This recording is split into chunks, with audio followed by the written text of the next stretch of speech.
The first light of a Tokyo morning is a gentle affair. It's January 14th, 2026. The air is crisp. I wake up not to a jarring alarm, but to the soft, diffused glow filtering through my window. Outside, the neighborhood is just beginning to stir. There's a quiet hum, a subtle energy that hasn't quite found its voice yet.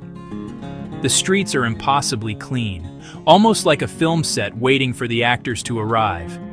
I pull on a jacket and step outside. The air smells of damp pavement, and the faint, sweet scent of daphne blossoms from a neighbor's tiny garden. This is the Japan you don't see on postcards, the one that exists between the neon signs and ancient temples. My first stop is the local convenience store, the konbini. The automatic door slides open with a cheerful chime. The shelves are a kaleidoscope of color and perfect packaging. I bypass the glossy magazines and head for the food. I'm after a classic Japanese breakfast on the go. My choice is a warm onigiri, a perfectly triangular rice ball wrapped in dark, crispy seaweed. Today's filling is salted salmon. The next chapter of the day begins with the train.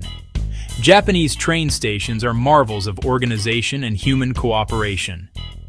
I arrive at the platform and find people already standing in neat, orderly lines at the exact spots where the carriage doors will open.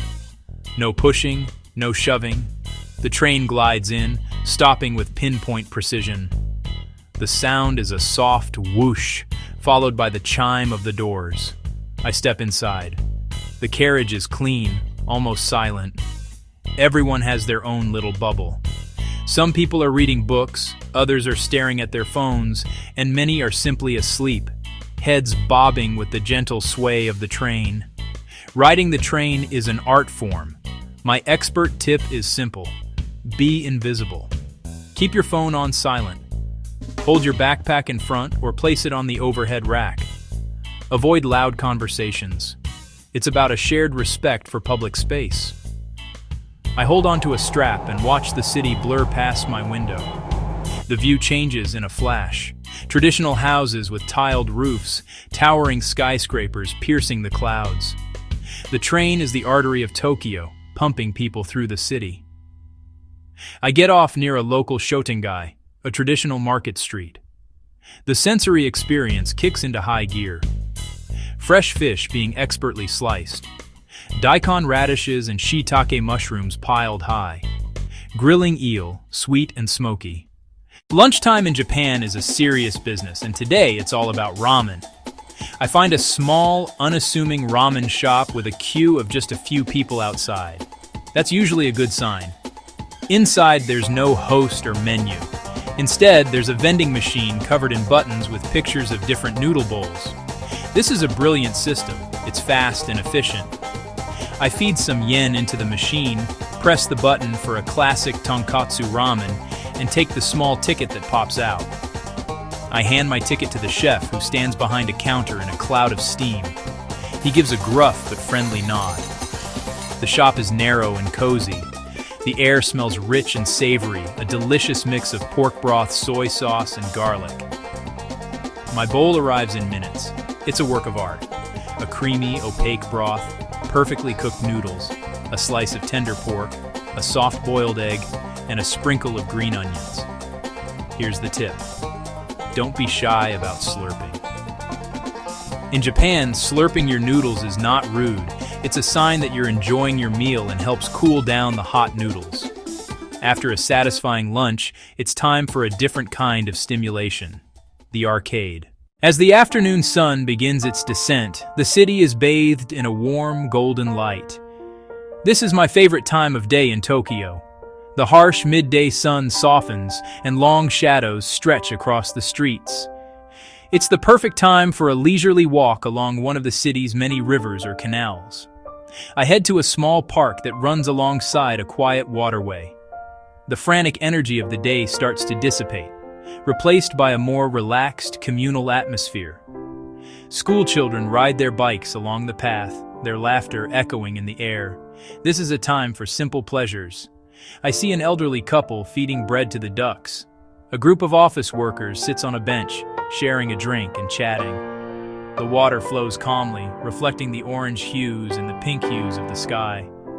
I buy a cold green tea from a vending machine. They are truly everywhere, and find a spot to sit and watch the world go by. This is a side of Tokyo that tourists often miss. It's not a famous attraction, but it's a vital part of the city's soul, a place where people can breathe and unwind before the evening begins. Feeling relaxed, I decide to try something new. Many places in Japan offer short one-hour workshops for visitors, a chance to dip your toe into a traditional art form. Today, I've signed up for a beginner's calligraphy, or shodo, class. The teacher is a kind, older woman who speaks little English, but communicates perfectly through gestures and smiles. As darkness settles over the city, the neighborhood changes. Quiet streets now glow with the warm light from an izakaya. This is a Japanese-style pub, but it's so much more. A home away from home. A place for friends, colleagues, to gather, share food, and unwind. I push aside the small curtain, the norin, at the entrance, and am greeted with a hearty irashai. The room is lively, filled with cheerful chatter and the sizzle of food on the grill. The menu can be intimidating. Here's a tip. Start with the classics. I order a cold beer. And yakitori. The key is variety, small dishes to share. Grilled peppers, edamame, ajidashi tofu. The food arrives as it's cooked, hot and fresh from the kitchen. The flavors are simple but delicious. Salty, savory, smoky. The walk home is a peaceful journey through silent streets. The city has exhaled. The only sounds are the hum of a distant vending machine, the soft rustle of leaves in the night breeze. Small lights glow from the windows of apartments, little squares of life in the vast darkness. The air is cool and clean. I pass by shops that are now shuttered, their signs dark. It feels like the city is sleeping and I'm tiptoeing through its dreams.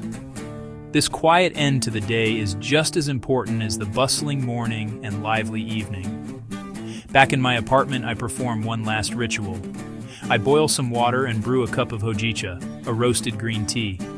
Its nutty, comforting aroma fills the small room. I sit by the window and look out at the cityscape. From here, Tokyo is a sprawling tapestry of lights, a galaxy of reds, whites, and yellows against the black sky. It's a reminder of the immense scale of this place, yet my day was filled with small, intimate moments. Japan doesn't always shout its secrets. Often it whispers them in the quiet routines of its people. If you slow down, watch, and listen, you can hear them. And as I drift off to sleep, I know I've learned a little more of its language.